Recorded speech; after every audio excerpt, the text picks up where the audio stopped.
como o conceito atual de econômico, de que a idade ativa, economicamente ativa, é até os 65 anos. Isso cai por terra. O que a longevidade nos traz é que a gente nunca viveu essa realidade de viver mais. Então não vai ser um especialista, o gerontólogo e o médico só que vão resolver esse problema.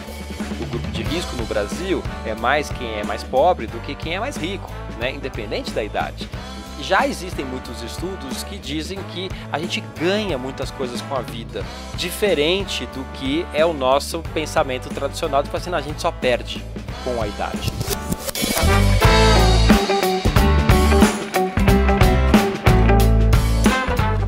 Olá, muito bom dia, boa tarde, boa noite, sejam muito bem-vindas, sejam muito bem-vindos. Você que nos escuta em casa, no Brasil, nos Estados Unidos, na Espanha, no Peru e em todos os lugares onde a gente já tem registro de ouvintes. Este é o Diversitalk, o podcast da consultoria Mais Diversidade. A cada edição, nós vamos conversar com uma pessoa de destaque na agenda de diversidade e inclusão, sempre trazendo novidades e atualizações. Devido ao contexto de distanciamento social e preservando a nossa saúde e também a dos nossos entrevistados, este episódio é gravado à distância, cada um na sua casa.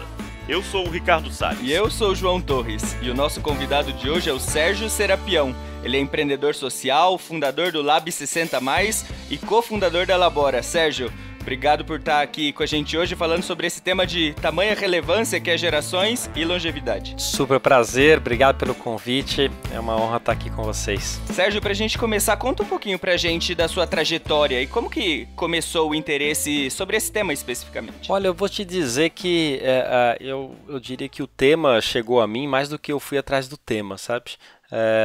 Eu tenho uma trajetória que comecei em consultorias tradicionais, fazia trabalhos grandes em change management, em gestão da mudança, em o que era o lado humano, né, das empresas, fusão, aquelas coisas bem assim, até que eu vi que aquilo ali era muito interessante, mas eu estava sendo pago para demitir pessoas, né, nos processos de fusão, e daí eu falei, pelo amor de Deus, não estudei tanto para fazer isso, né?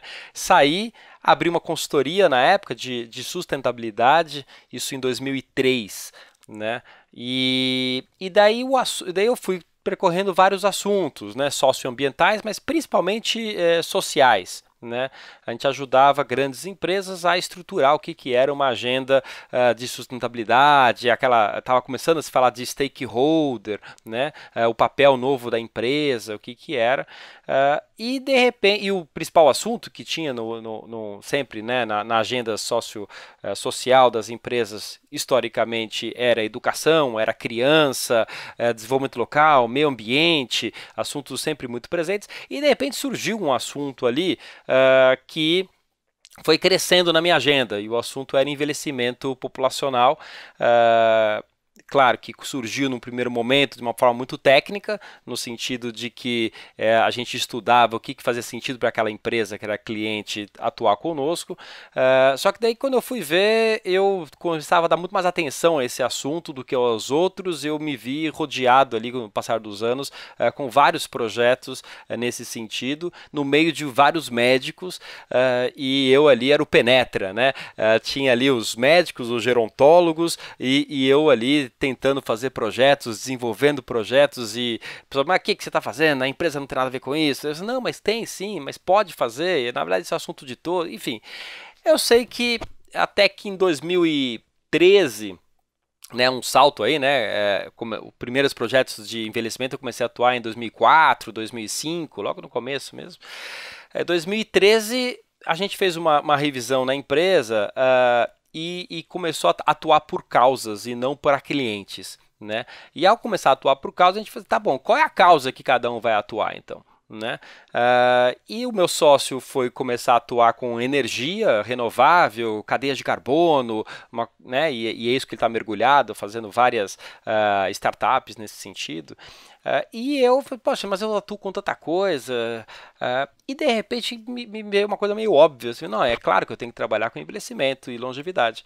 Não era um assunto muito ainda para além da medicina ou da gerontologia, e eu nem entendi por que eu estava tão envolvido com aquilo ali. Claro que olhando para trás, eu percebo que, assim, tem alguns indícios na minha vida anterior, né, na minha vida para trás ali, né, minha vida anterior é boa, né, Estamos falando dessa vida, mas de alguns anos pregressos, né? Exatamente. Mas assim, eu tive um episódio do meu pai falecer muito cedo, né? Então meu pai faleceu com a idade praticamente que eu tenho hoje, né? Com 47, eu tenho 46. Então assim, a presença da morte, da finitude, foi uma coisa que desde os, enfim, dos 16 a 16 anos eu vivenciei muito, muito próximo. E também ele teve e eu sempre fui muito ligado a ele, e eu também tive um vínculo quase que profissional também, né? Ele era executivo, tal, e eu meio que estava seguindo a linha, e eu falei assim, nossa, eu não quero repetir ser essa pessoa que vai ser workaholic nesse mesmo modelo de empresa. Esse modelo de empresa não é o que faz sentido, né? Então, essa questão sobre que modelos de empresa que existem, como é que a morte está na nossa vida, a gente tem que estar mais próximo. Experiências muito positivas que eu tive com a minha avó, né? Uma agenda que também desde criança eu carrego, que é que é muito brasileira, né? Essa desigualdade, assim, como é que a gente diminui pobreza, como é que a gente diminui desigualdade. No fundo, é um pouco o arcabouço que eu vejo quando eu vou trabalhar e mergulhar a partir de 2014 em longevidade puramente, né? Que daí largo todos os outros projetos e começo a mergulhar nisso. Então, mas foi uma coisa que não foi pensada não foi assim, vou estudar isso.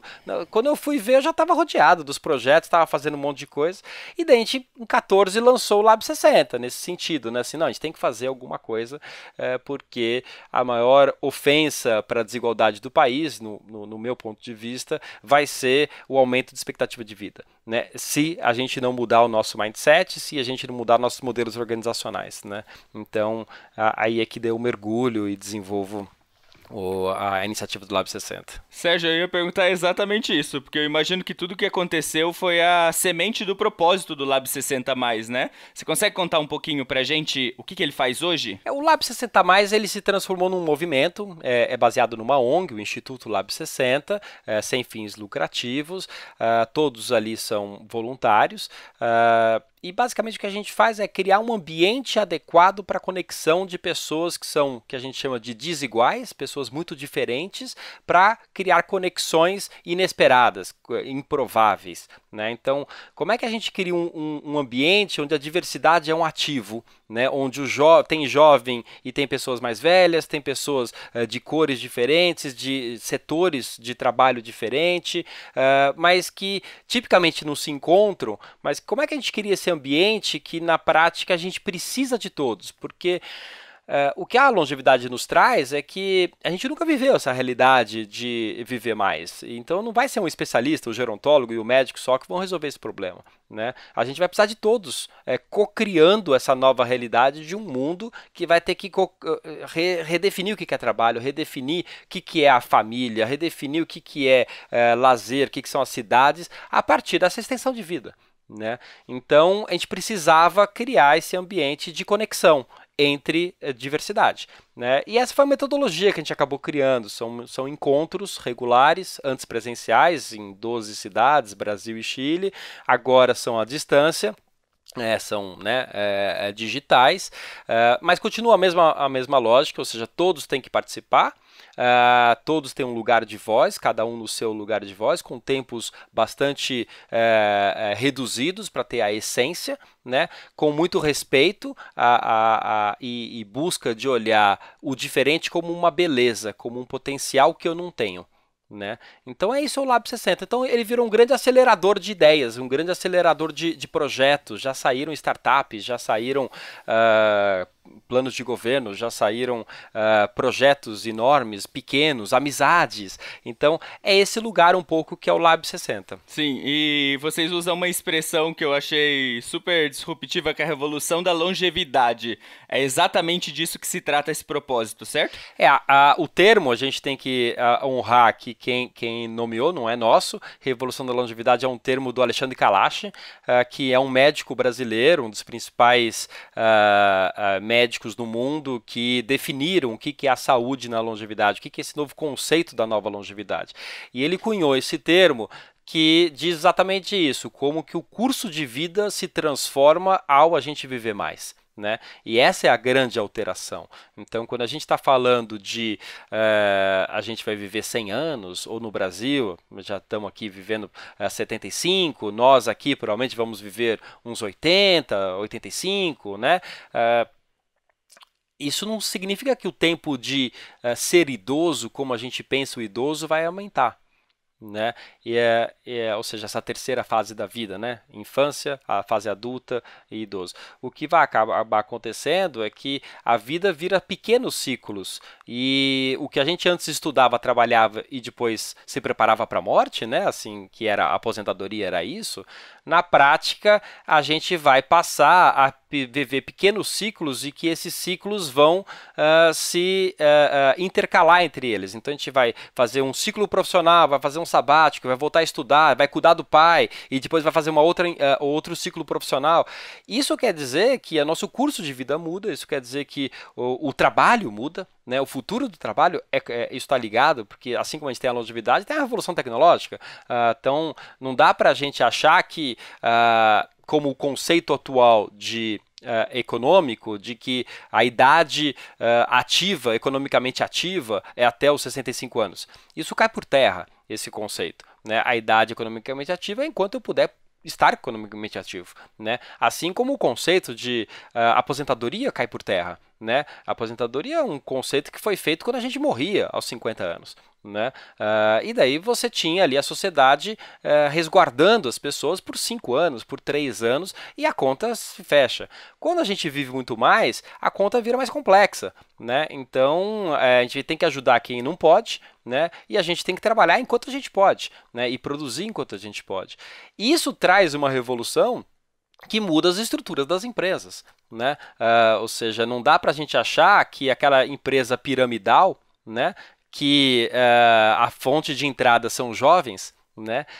E daí tem uma base muito larga e depois vai diminuindo conforme a pessoa vai evoluindo, né? Vai se manter, porque na verdade não vai ter essa base populacional para estar suprindo essa entrada na empresa.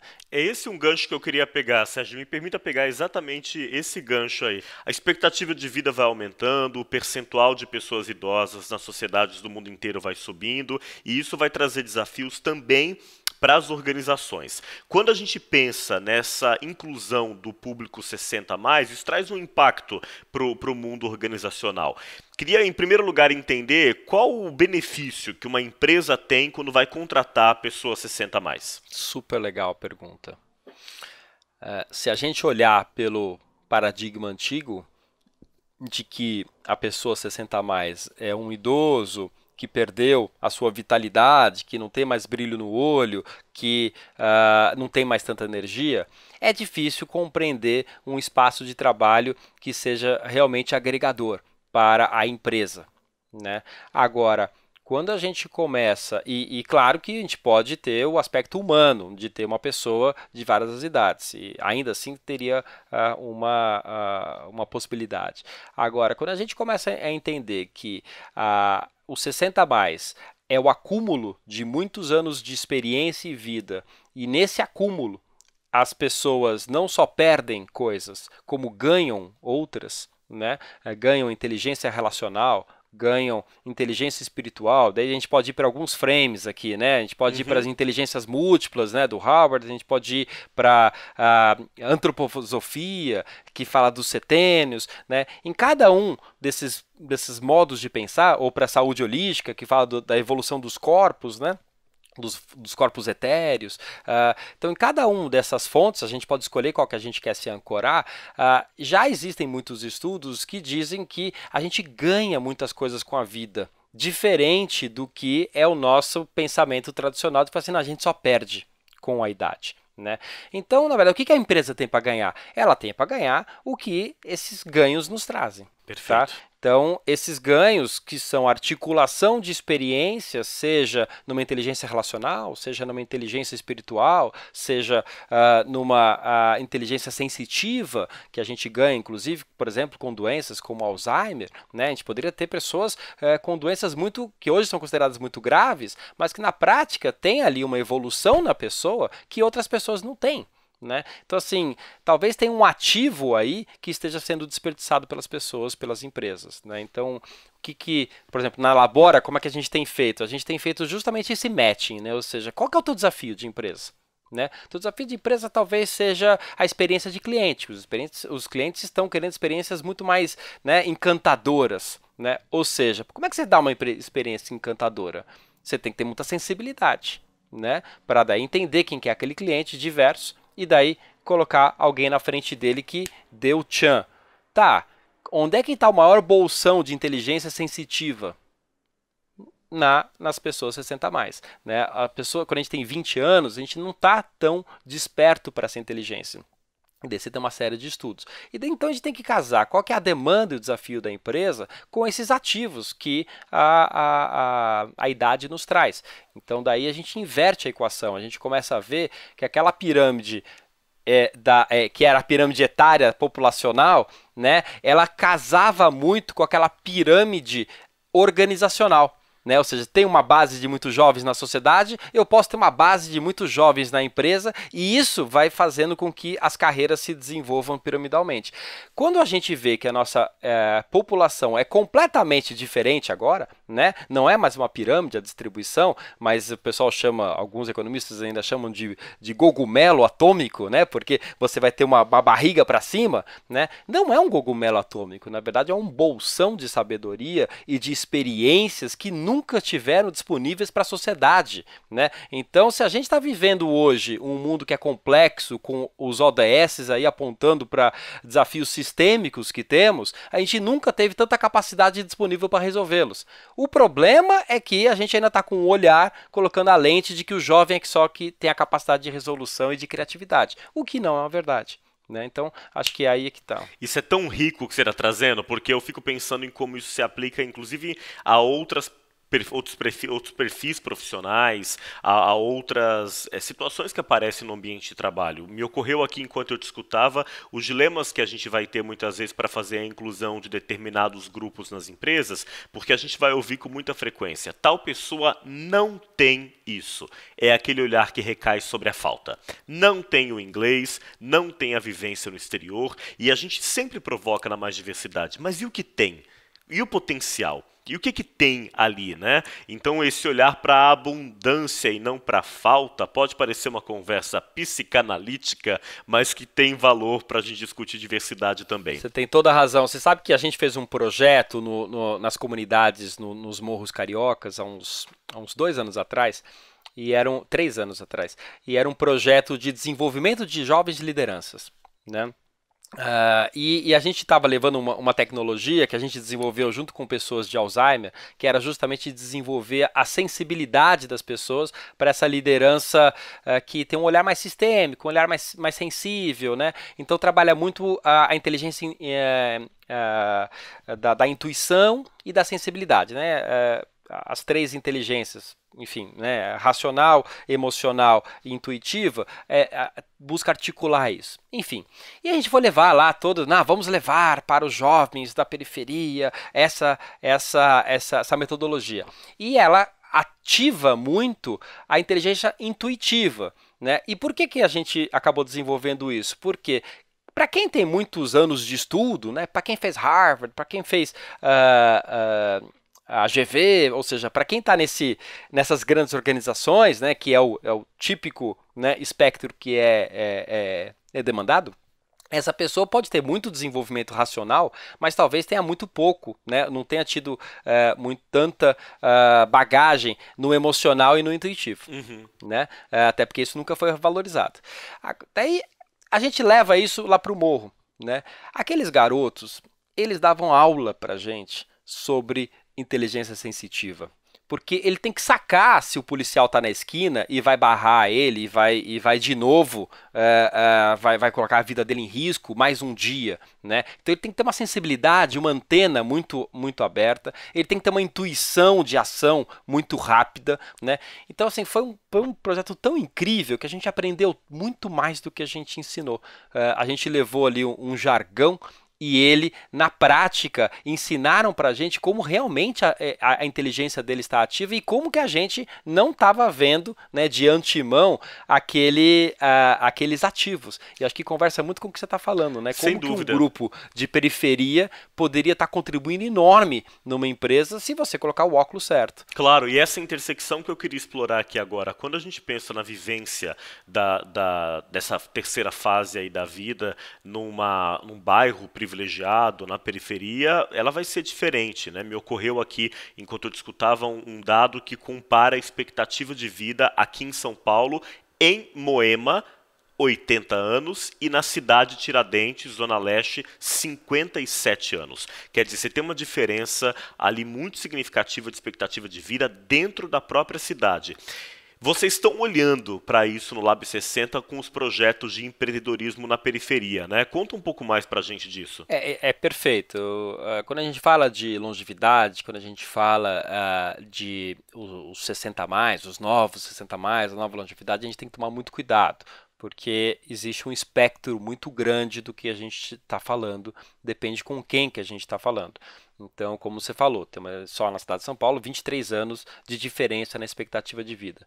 Você sabe que tem estudos novos falando sobre previdência, por exemplo, que está falando exatamente de que a previdência deveria pegar cada grupo social e prever quantos anos essa pessoa ainda tem. E nessa expectativa devia ter a aposentadoria. Ou seja, a pessoa da cidade de Tiradentes deveria se aposentar aos 45, 50 anos, né? Enquanto que a pessoa de Moema devia se aposentar aos 75, né? Então, assim, essa é a grande diferença quando a gente está falando de longevidade. Ou seja, quando a gente começou o projeto do Lab 60, claramente a gente teve mais acesso às pessoas dos bairros tipo Moema, ou seja, as pessoas que estavam mais antenadas, que estavam melhores, que estavam querendo essa inovação e se conectaram muito rápido. E não demorou muito para a gente começar a ser questionado, e a gente se questionar assim, mas por que a gente está falando só com a Paulista, com o Moema, com, né, o Leblon do Rio de Janeiro? Né? A gente precisa estar falando com todo mundo. E daí a gente começou a fazer vários trabalhos, né? Ou seja, o que é a longevidade da população encarcerada? Né? O que é a longevidade da população trans? O que é a longevidade da periferia?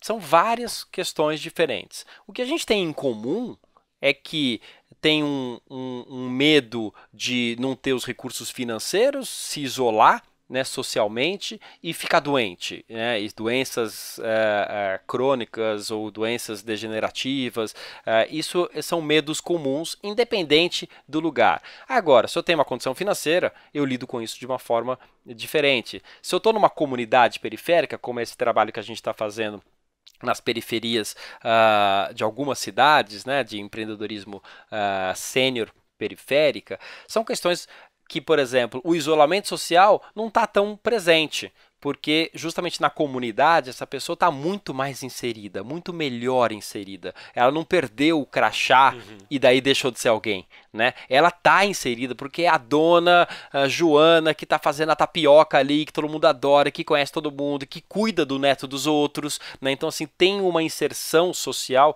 muito diferente. Agora, a condição financeira pega no outro lugar, a condição de saúde, né, o que tem de disponibilidade dos equipamentos de saúde é muito diferente. Tá? E a Covid que está nos mostrando isso, né? Então o pessoal fala que grupo de risco é os 60 a mais, é mais ou menos, né? O grupo de risco no Brasil é mais quem é mais pobre do que quem é mais rico, né? Independente da idade. Então, assim, e quando você vai, que a pessoa tem mais de 60 anos e é mais pobre, não tem os acessos à mesma condição de saúde que o outro, você tem uma outra longevidade. Né? Então as questões, e por isso que a gente sempre, quando vai trabalhar no Lab 60, a gente não leva temas para ninguém, a gente leva uma estrutura de conexão entre as pessoas, né? uma metodologia para que os temas surjam pelas pessoas.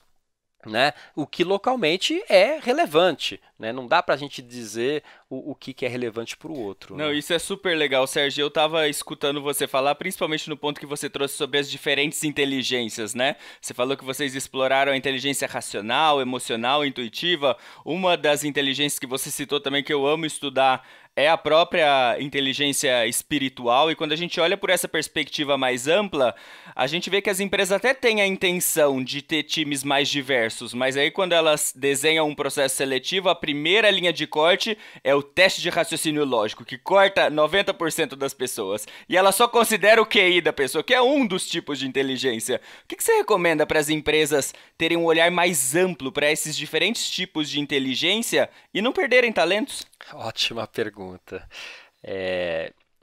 No fundo, o que você está dizendo é como é que a gente tira os óculos que dão, né?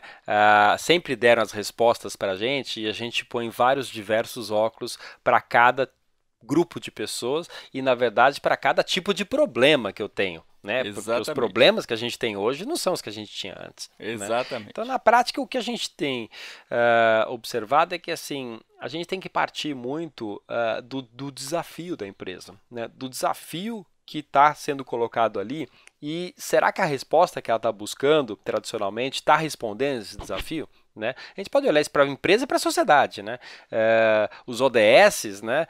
Certamente, hoje temos problemas muito mais complexos hoje para resolver do que talvez tínhamos há 40 anos atrás, há 50 anos atrás. Podemos falar de meio ambiente, podemos falar de problemas sociais, mas eles estão ampliando. E isso dentro do contexto da empresa se multiplica também, porque o papel da empresa se transformou. Então a empresa não é mais aquela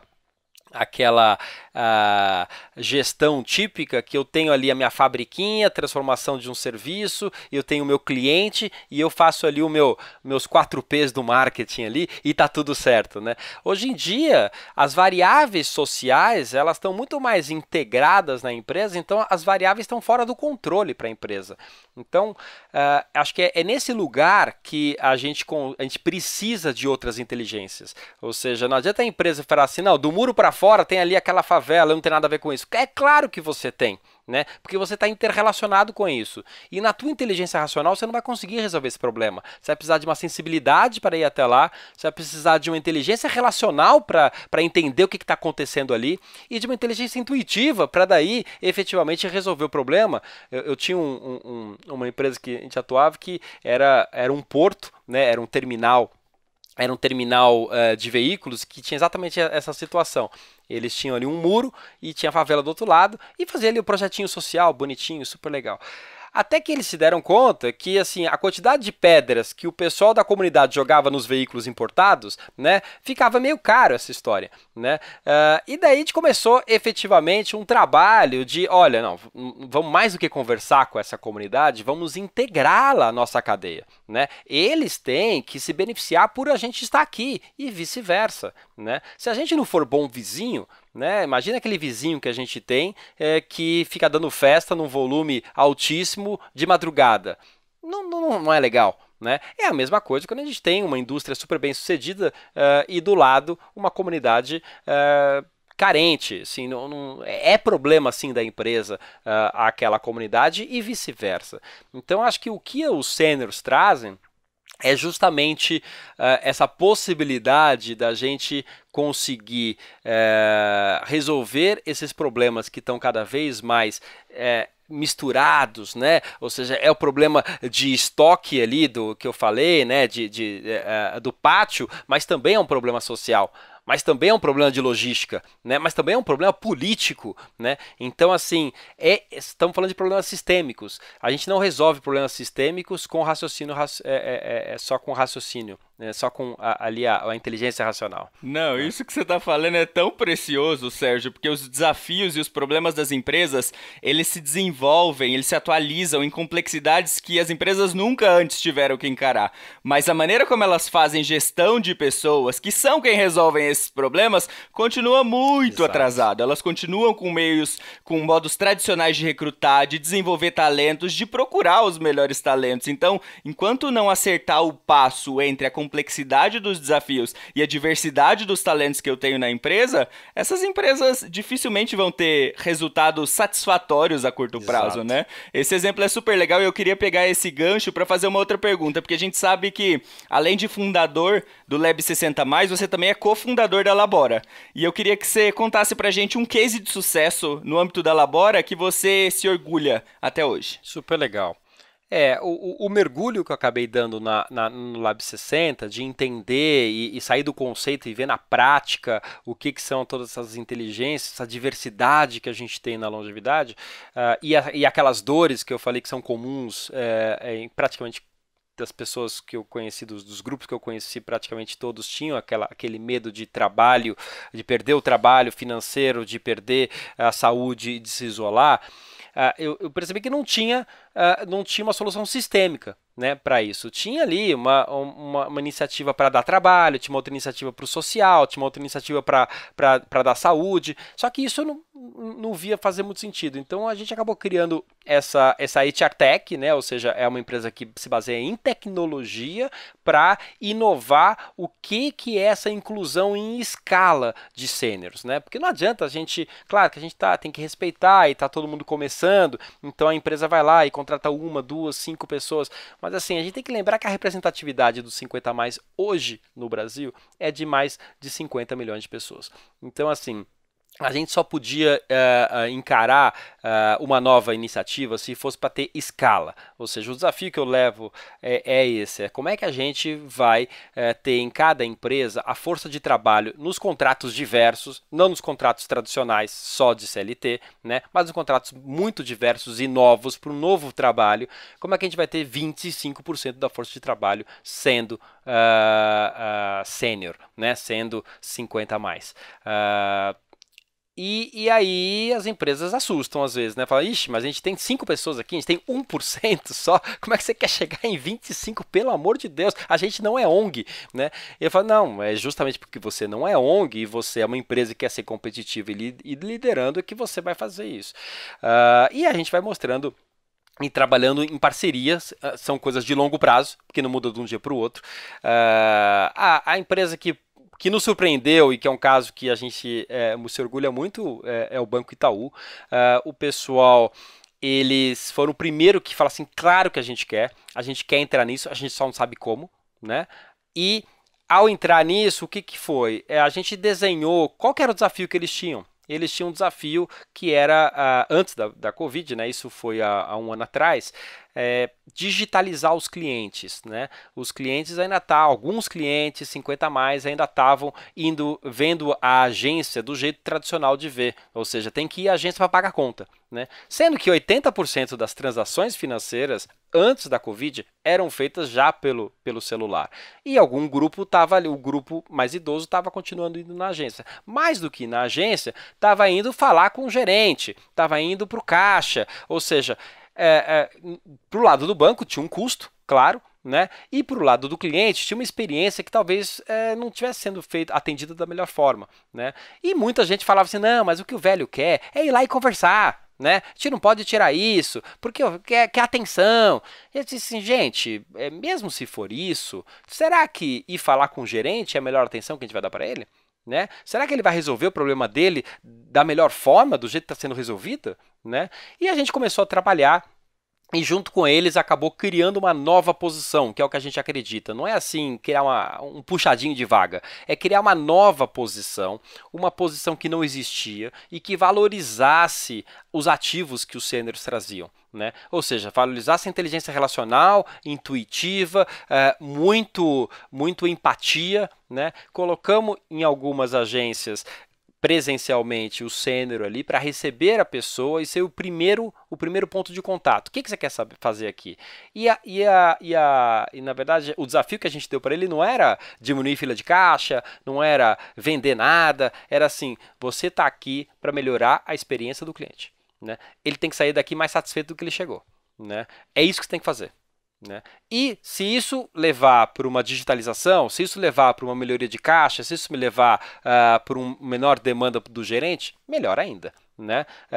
E a gente sabia que naturalmente ia ser isso que ia acontecer, né? Mas o desafio, a gente não colocou métrica, quantos atendimentos você vai fazer. A gente colocou métrica, quantos clientes vão sair daqui satisfeitos. Isso é muito bacana, é algo mais qualitativo e eu estou pensando como um projeto como esse, Sérgio, ele se antecipa, né, ao que a gente viveria depois, porque você inicia ali um processo de digitalização como consequência, na perspectiva que você traz, como consequência e já se antecipa para o que veio depois, que foi esse cenário agora de distanciamento social e todas as consequências da pandemia. Eu vou lembrar aqui ao nosso ouvinte que o Itaú, junto com o Grupo Boticário, com a Chubb, com a PwC e com a EDP, são os patronos do Fórum Gerações e Futuro do Trabalho, uma iniciativa institucional da Mais Diversidade que conta com o apoio aí do Sérgio, do Lab 60 e que tem o objetivo de ajudar o mundo do trabalho a olhar para essas temáticas. Se a sua empresa ainda não faz parte do Fórum Gerações e Futuro do Trabalho, traga ela para o grupo. É só enviar um e-mail para a gente no contato@forumgerações.com.br. Sérgio, uma dobradinha agora tentando juntar dois temas.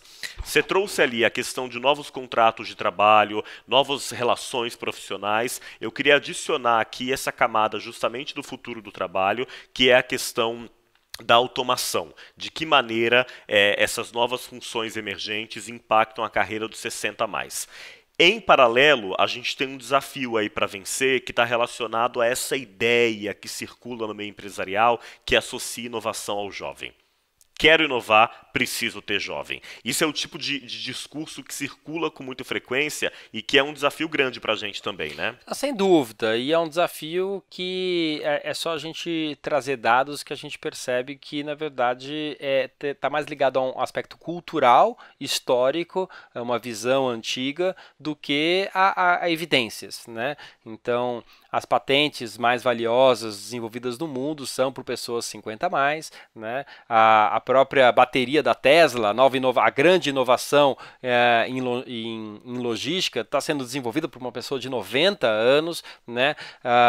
As startups mais bem-sucedidas são fundadas por pessoas acima de 40, 45 anos. Então, assim, daí a gente pode estar falando aqui vários dados para comprovar que, assim, gente, tem uma criatividade juvenil, que é aquela brainstorm que a gente está acostumado, e tem uma outra criatividade muito mais assertiva, muito mais madura, baseada em experiência, que complementa a juventude. Então, assim, a criatividade eu não vejo sendo algo de um grupo ou do outro, porque também a gente tem que tomar cuidado com isso. A gente não pode entrar aqui numa guerra de gerações, né? Não é que o sênior é melhor que o jovem, ou o jovem é melhor que o sênior. Tradicionalmente, o sênior é preterido, sim, pelo jovem, mas a gente não tem que inverter essa equação. A gente tem que criar um ambiente onde a gente identifique o que cada um traz de melhor e como que eles trabalham juntos. Aliás, em todas as experiências que a gente tem feito, as bem-sucedidas são aquelas que a gente consegue fazer um par, né? Fazer o jovem pulando uma geração com o sênior atuando de uma forma complementar. E nos processos criativos isso é fundamental, seja para trazer essas habilidades que a idade traz, seja para conhecer os desafios que a longevidade tem, né? Ou seja, coisa simples, para voltar para aquele exemplo lá que a gente acabou contribuindo muito com o Itaú. Os sêniores iam lá e falavam assim, mas esse fundo de tela para senha, ele é ruim. Para quem teve catarata, aquele contraste não funciona, né? Então, coisa simples assim, que um jovem foi lá e fez a televisão e não foi, até a mensagem que era passada ali para estimular que a pessoa fosse se digitalizar, a mensagem não conversava com a mensagem que o sênior está apropriado, né?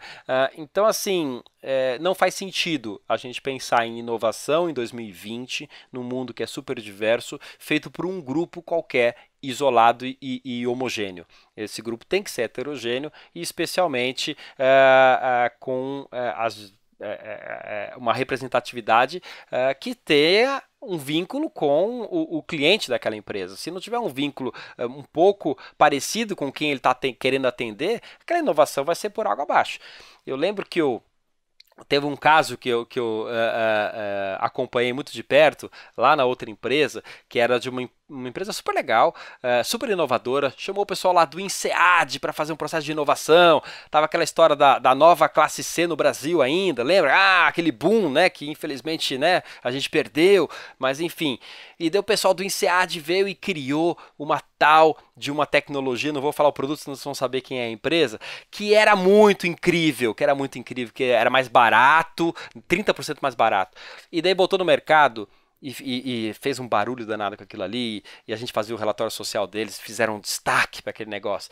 Ano seguinte, fui fazer lá o tal do relatório para eles, e aí, como é que foi lá aquele caso? Eles disseram, não, a gente descontinuou. Mas como vocês descontinuaram? Não, é porque assim, não produziu mais do que uma leva para o mercado daquele produto. E tinha desenvolvido uma fábrica inteira sobre isso. Mas como assim? Não, é que a gente aprendeu que o nosso maior concorrente, não tinha nenhum concorrente, era super inovador, mas o concorrente era a mercadoria roubada que acabava competindo com eles, né? E eles não tinham entendido a lógica do público deles, ou seja, ninguém que era da periferia foi convidado para desenvolver o projeto. Né?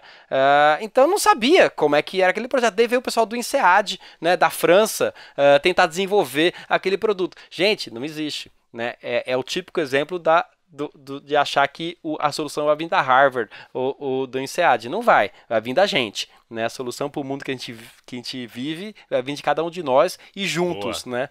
E integrados. Exatamente. Tem uma frase da ONU maravilhosa que ela usa para pessoas com deficiência, que é nada sobre nós sem nós, que conta muito exatamente sobre esse exemplo que você deu. Sérgio, eu já aprendi muito no dia de hoje, e ainda sobre esse tema de longevidade e gerações, se você pudesse escolher a maior lição que você aprendeu na sua vida para inspirar os nossos ouvintes no dia de hoje, qual seria essa maior lição? Olha, eu tenho algo que eu carrego muito, e é o que está me vindo aqui, como que nesse mundo que está se transformando muito rápido, a gente para de pensar num jogo finito e pensa no jogo infinito. Isso é um livro que chama Jogos Finitos e Infinitos, uma bibliografia super legal, curti.